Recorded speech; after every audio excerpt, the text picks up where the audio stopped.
Have you ever wondered what all the simultaneous process of existence together? What force orchestrates the rhythm of life so flawlessly that we hardly stop to notice? Well, look around. Light and darkness take their turns. The stellar and solar illuminants dictate our days and night. The atmosphere bridges the heavens and the land. The ecosystem breathes in perfect symphony. The vegetation, fauna, flora, every detail intricately woven into the great design of life itself. This is not random. This is not trivial. That's the very essence of creation. The heartbeats of existence that have been set and empowering us since the very beginning of time. But have we taken it for granted? Have we forgotten the masterpiece we're living in? The very source of all our inspirations? Well, stick around, and today, with some trusted friends of mine, we'll try to dive deep into what's hidden in the art of creation. Here, a little disclaimer before we keep going into the video.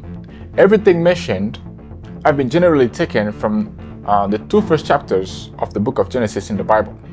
And anything else that is added is just to polish our statement and make it more appealing for us to present it to you. And for the rest, enjoy the video.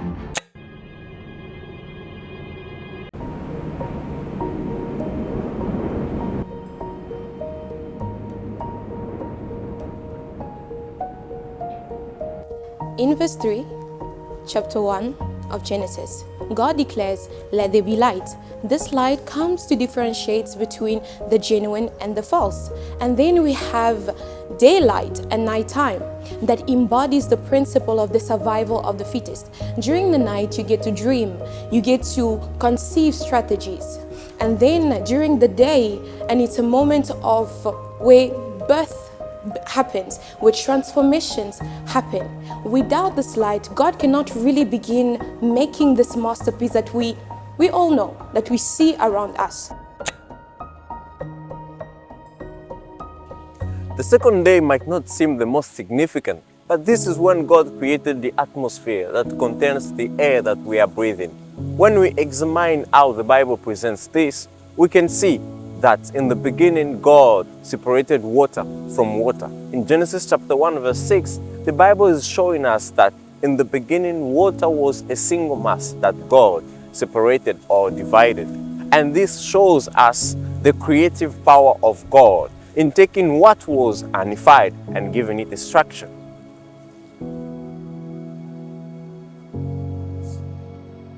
Think about it. In Genesis chapter 1 verse 7, the King James Version uses the word firmament to describe what God created. But I prefer the word used by the New International Version, which is vault, because it portrays God as an architect. Because a vault is a curved masonry structure. So what God did is that He carefully shaped the firmament as if it was a vaulted ceiling.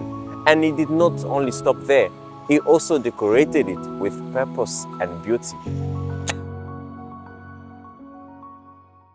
When I observe the land, it may seem unremarkable at first glance.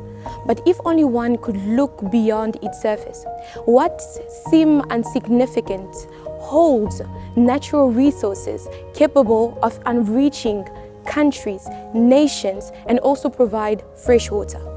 They say that everything that glitters is not gold. I agree.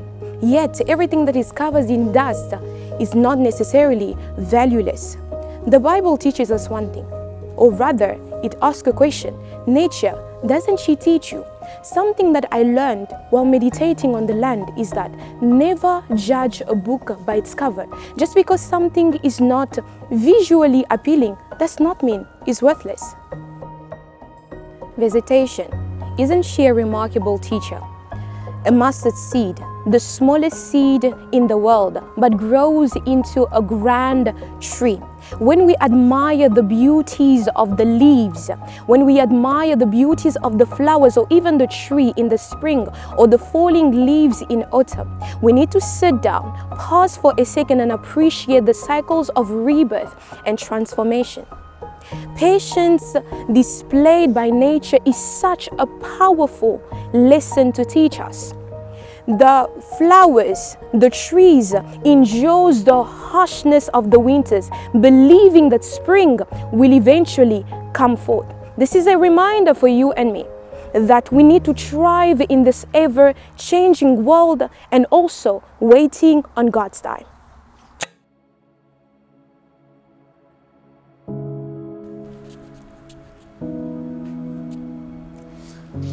As was pointed out, there is a notable difference between the light in verse 3 and the one in verse 14.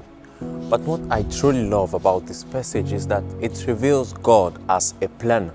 Before he starts creating, he first declares what he's about to do. In Genesis chapter 1 verse 14, the Bible says, God said, let there be light to do this and that. And it's only in verse 16 where we can see God fulfilling what he declared.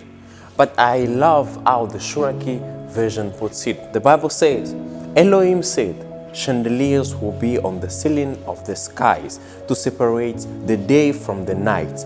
They are for signs, appointments, days, and years. These chandeliers will be on the ceiling of the sky to illuminate the earth. And that is how it was. Verse 16, Elohim made the two great chandeliers, the greater chandelier for governing the day and the lesser chandelier for governing the night, along with the stars. This teaches us an essential principle, which is everything that God creates begins with a plan. And in verse 17, we are seeing God putting those two chandeliers, the sun and the moon, in the firmaments to decorate it. And verse 18, we can see that everything that God creates, he assigns it a function. And this is true not only for the sun and the moon, but for every creation.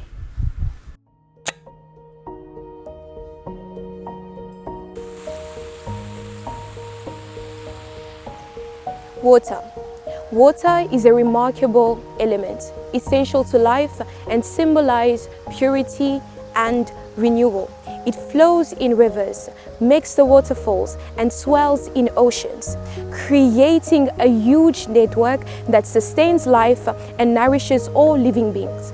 Its ability to adapt, transforming from liquids to ice to vapor, showcase its importance into our world. Water does not only quench thirst, but also serves as a means for recreation, inspiration, and reflection, reminding us of the beauty and power of nature. Finally, the last day of creation is extraordinary because it shows us how God created beasts and human beings. For beasts, he spoke to the earth. But for human beings, something really interesting happened. For creating man, he spoke to himself, which makes us partakers of his divine nature. So, God drew inspiration from himself to create humanity that we all know today. Well, thank you for making it up to the end of this video that has been dedicated to creation and everything around it that sometimes we take it for granted. And most importantly, they want to bring it all into being, God himself. So yeah, Mary, Michael, and me, we decided to sit and realize how great creation is. We just decided to be grateful by, working on this video together and releasing it for anybody else out there who watched it up to the end to recognize again and to be grateful for everything that is set around us to make our lives evident. Well, that will be the end of this video. Hope you liked it. If you did, you can leave a like, and if you're not subscribed to the channel yet, consider subscribing for upcoming videos. So yeah, subscribe. If like what you heard and things that have been mentioned are appealing to you, you can actually just leave a comment. That will be very supportive for us, for the channel. So yeah, that was Sean, David, Mary, and Michael. See you next time.